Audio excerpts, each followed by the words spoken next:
Emilio Chan era un guía como cualquier otro, nativo de Yucatán, a la espera de una oportunidad de trabajo que le permitiera llevar el pan de cada día a su creciente familia. Estas regiones, a diferencia de otras, cuentan con mucho arraigo tradicional, pero también con una condición de pobreza extrema. Repentinamente las cosas mejoraron para nuestro amigo, pues de la capital del país fue enviada una avanzada de ingenieros, topógrafos y arqueólogos para inspeccionar la zona donde se construirían las modernas y vanguardistas estaciones. Y Emilio era de los pocos que tenía cierta preparación, tal como hablar inglés, español, francés y maya fluidamente. Así que siempre trabajó como guía de turistas para particulares. Emilio estaba perfectamente familiarizado con la selva y varios lugares interesantes, así que llevaba a sus clientes para que se tomaran fotografías y pasaran un rato agradable. Cuando recién empezó, esto fue lo que le calificó para el trabajo, pero un viejo guía maya llamado Eleuterio, muy respetado de su comunidad, le contaba acerca de una historia que sucedió precisamente en el cenote de Iquil, el cual tiene una de las entradas más impresionantes, pues al llegar solo verás un enorme hoyo en la tierra rodeado por flores y lianas, pero al adentrarse, al fondo, observarás a las personas nadando en unas aguas oscuras mientras unas escaleras de piedra descienden hasta un muelle. A unos 4 kilómetros está el cenote sagrado, que se dice conecta directamente con la pirámide de Kukulcán. Los ingenieros y topógrafos estudiarían tanto los planos de construcción como las recomendaciones de los locales. Esta obra era por el bien de la comunidad y el turismo. Cabe mencionar que en esta zona no es muy frecuentada, y eso les traería ingresos muy necesarios para los servicios públicos y además trabajo para todas las personas de las cercanías. El señor Eleuterio temía que los funcionarios se extraviaran en la selva, además de las historias tan tenebrosas que les contaron sus antepasados. Decían que era extremadamente peligroso adentrarse en esa área de la selva debido al carácter sagrado de esas tierras. La expedición no tenía ninguna mala intención ni querían perturbar los sitios sagrados. Solamente ofrecían el progreso y la llegada de la economía a los pueblos involucrados, por lo que incesantemente pedían a los guías ir a visitar toda la región, a la cual no se le estaba permitido entrar por las costumbres. Es un lugar sagrado y nadie debería adentrarse sin el debido ritual de permiso y respeto, decían los ancianos, cosa que un ambicioso guía llamado Pedro, de quien nos cuenta Emilio, poco le importó. Simple y sencillamente quería dinero fácil sin importarle arriesgar la vida de los pobres hombres que le contrataron. Pero como bien dijo Emilio, la zona que querían visitar no estaba abierta al público bajo ninguna circunstancia. De hecho, ni siquiera los nativos del lugar tenían permitido adentrarse hasta el lugar, solamente los chamanes en algunas épocas del año lo tenían permitido. Pues cuentan en el pueblo de Emilio que antiguamente ese lugar era la casa de un dios viviente llamado Kukulcán, al cual no le gustaban los extraños y que mantenía a sus guardianes cerca del templo. El caso es que después de mucho insistir, los ingenieros finalmente hicieron trato con Pedro. Los profesionistas no imaginaban los negros propósitos de Pedro. No entendían que si estaba prohibido era por algo importante o impresionante que no querían que se viera o se perturbara. Ellos simplemente venían con las mejores de las intenciones a conocer la región. A pesar de las advertencias de Emilio, comenzaron a adentrarse en la selva al atardecer. Pedro seguía alentando a sus inocentes clientes, contándoles que en lo más profundo de la selva maya no existía ningún lugar prohibido, que eran exageraciones y lo que sí verían sería un gran santuario que tiene su propio cenote sagrado. Dicho lugar se cuenta que fue borrado de los mapas para evitar que los mortales profanaran el sacrosanto recinto, donde hace miles de años la civilización maya era floreciente adorando dioses. Dichos dioses pidieron que nadie que no perteneciera a la raza debía pisar esas tierras bajo ninguna circunstancia. Por ello, prohibieron revelar la ubicación donde se dice que hasta el día de hoy vive su feroz y poderoso guardián, pero según él, solamente se trataba de un mito. Y bueno, partieron sin que se dieran cuenta y cuando los pobladores quisieron buscarlos, ya era demasiado tarde. Pues las leyendas eran claras, nadie que no fuera de raíz maya podía pisar ese lugar. Y eso Pedro no se los dijo a sus clientes, simplemente los llevó como ovejas al matadero. Designaron a un grupo de los guías más experimentados junto con varios elementos al lugar. Después de 3 días de no tener noticias de la expedición, fueron armando cada dato de la información que los testigos le proporcionaron. Partieron siguiendo cuidadosamente las huellas y señales que iban encontrando y que identificaron como hechas por el grupo de excursionistas. Los guardias prepararon sus armas debido a la gran cantidad de ruidos, sombras y amenazantes gruñidos que los guías no identificaron.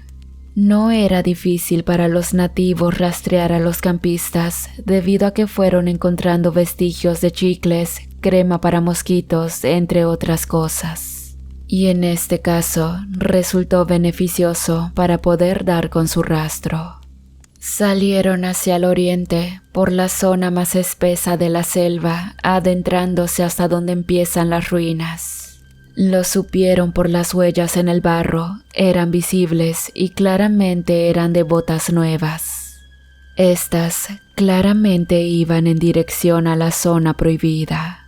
Avanzaron por varias horas hasta que a unos 10 kilómetros en el área que limitaba el inicio de la llamada zona prohibida, escucharon unos leves quejidos de dolor. Los guardias levantaron sus armas y se pusieron alertas protegiendo a los guías.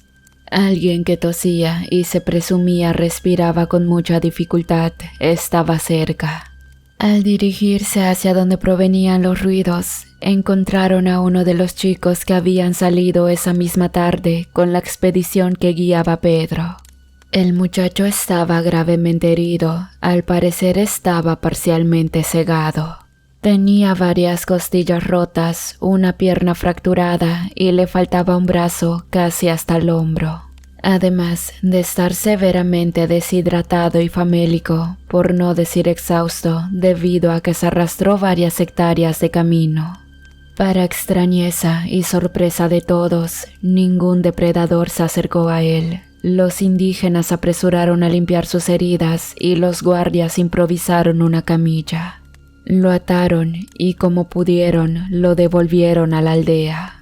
Llegando ya avanzada la noche, cuando varios de los hombres se disponían para volver a adentrarse, el joven sobreviviente, entre lágrimas y dolorosos ataques de tos, les dijo que sería inútil que no fueran a buscar a nadie, pues ninguna de las personas que le habían acompañado esa tarde había quedado con vida. Todos se miraron entre sí y emprendieron en silencio la caminata hacia la choza del chamán, donde éste ya lo estaba esperando. Al entrar en la humilde casucha de paja, el sabio anciano lavó sus heridas y lo estabilizó lo mejor que pudo. El brujo le pidió al muchacho que tratara de no agitarse y que le relatara qué fue lo que sucedió dentro de la zona prohibida cuando se sintiera un poco mejor. Le dieron de comer y durmió algunas horas. Rato después, al despertar, lo que relató dejó a todos temblando y con la boca abierta, confirmando que las aterradoras y terribles leyendas que se contaban acerca de ese lugar eran ciertas. Con mucha dificultad, contó el joven que efectivamente, una noche antes de partir, discutieron con Emilio, quien les trataba de convencer de no ir a ese lugar, que era peligroso. El guía les había advertido que no fueran por su propio bien, que era un área inexplorada. Pero ellos insistían en que parte de las estaciones e instalaciones del Tren Maya debían pasar forzadamente por esa zona. El caso es que Pedro, al escuchar atentamente la conversación, los llamó aparte y les convenció de que por una buena suma de dinero podría llevarlos y que por una módica cantidad extra les buscaría estatuillas y podrían tomar las reliquias que encontrasen. Así que ellos, muy emocionados, le dieron una fuerte suma. Cuando salieron, se les dijo que nadie debía saberlo, que debía ser un secreto.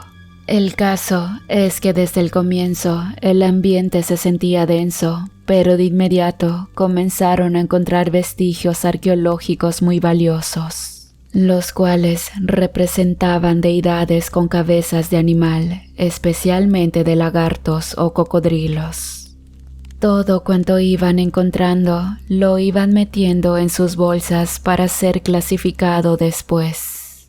Pedro los valuaría con un experto para saber su valor y venderlos al mejor postor. Mientras más avanzaban, más vestigios iban descubriendo. Tardaron horas en llegar. Efectivamente había ruinas que no habían sido catalogadas en ninguna dinastía descubierta hasta el momento.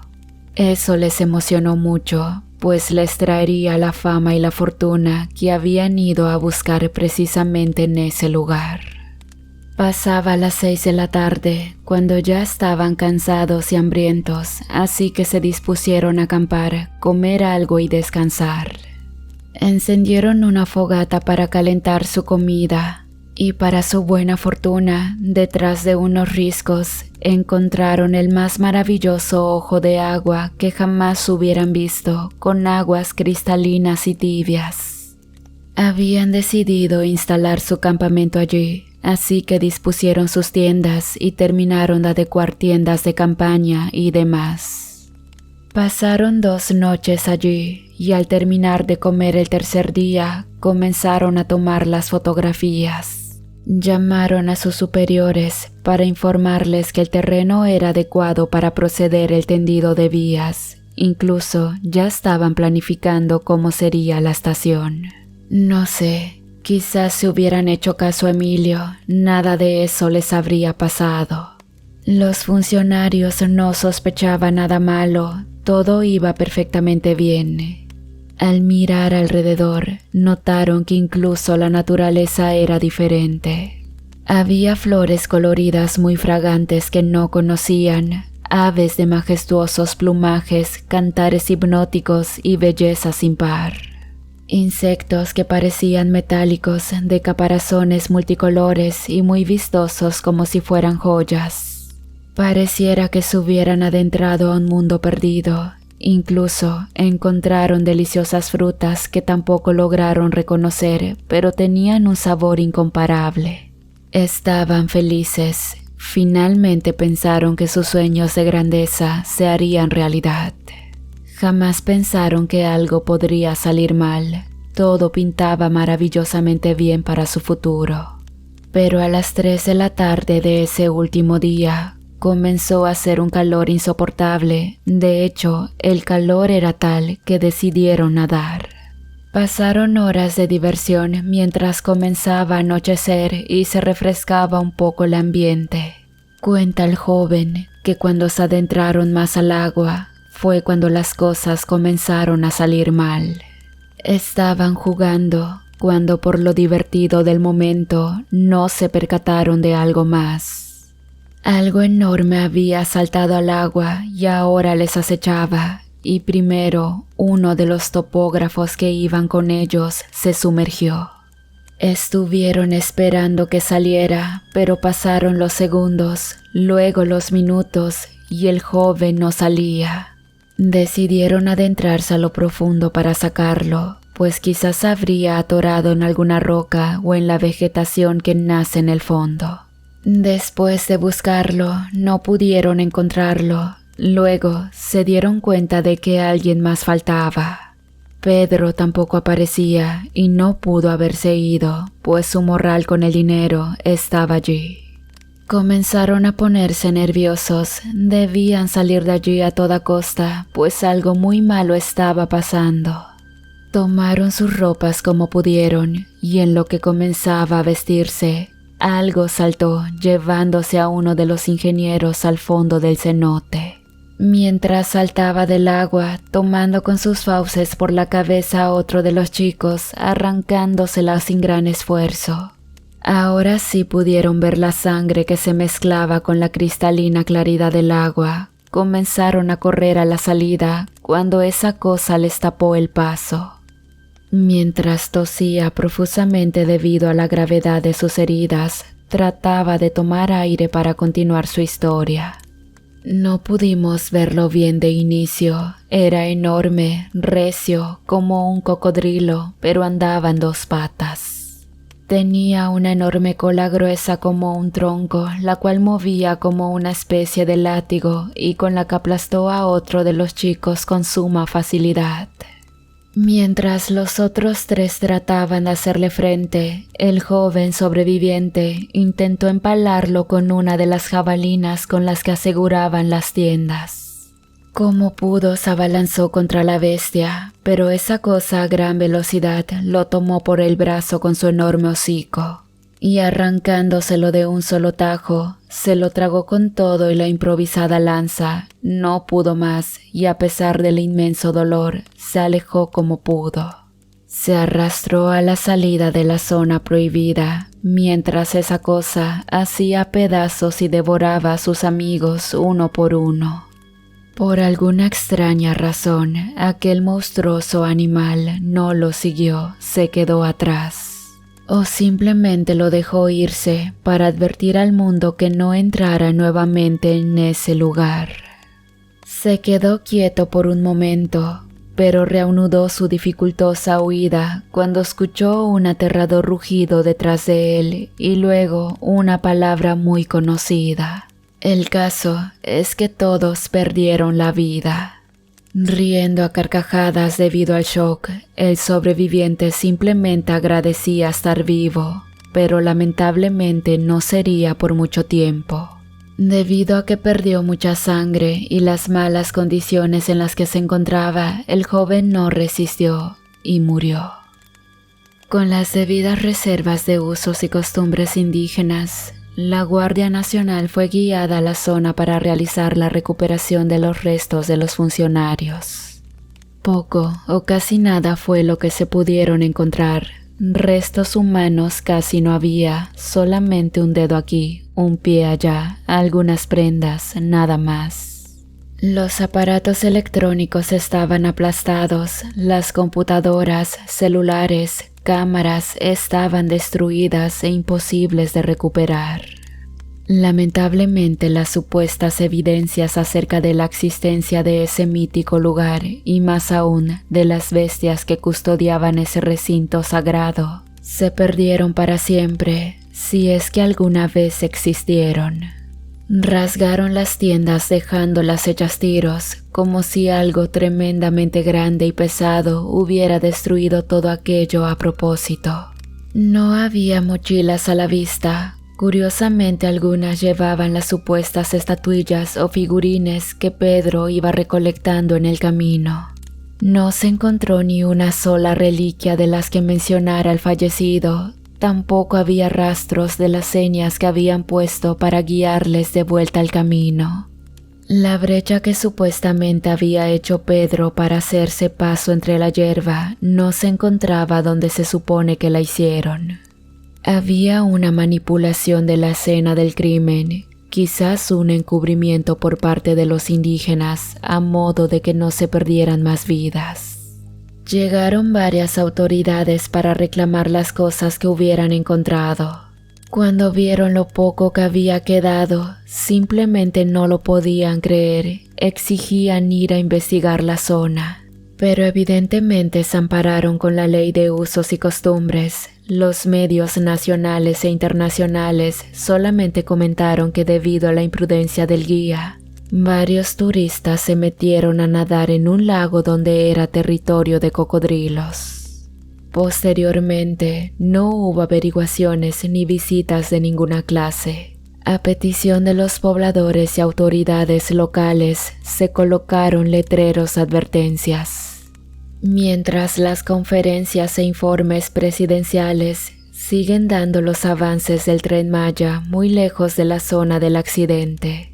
Muchas son las teorías acerca de lo que realmente pasó en ese misterioso lugar. Las versiones oficiales son que efectivamente estas personas se adentraron en territorio de cocodrilos y fueron devorados debido a su intrusión. Otra de ellas es que quizás se perdieron en la selva y ya no pudieron salir.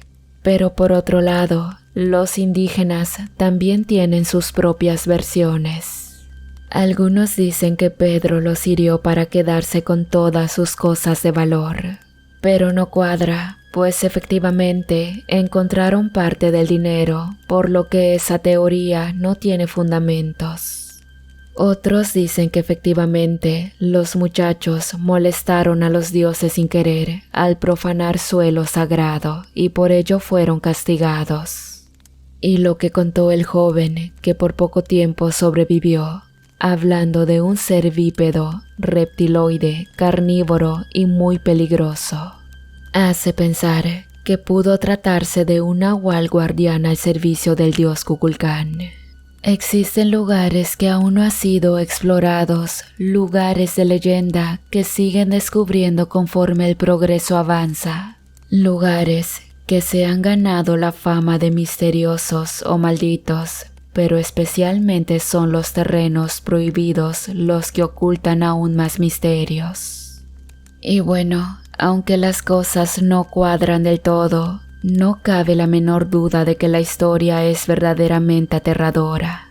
Después de todo, las leyendas mayas, aztecas y demás etnias están llenas de seres aterradores e intimidantes que eran los soberanos, los reyes y los dioses de los hombres de aquel entonces. Se cuentan muchas cosas en estas tierras, algunas tan grandiosas o tan aterradoras como para creerlas. Y simplemente pasan de boca en boca, convirtiéndose en leyendas. Realmente hay una zona en lo profundo de la selva maya, la cual se dice que sigue siendo el territorio de caza del poderoso Kukulcán y sus poderosos guardianes. Una zona llena de misterio, peligros y en las que habitan seres que no pertenecen a este mundo, que son provenientes de otras dimensiones, de otra línea de tiempo y, por qué no, quizá de otro universo, mismos que los antiguos mayas y otras culturas llamaron cielo a falta de un mejor término.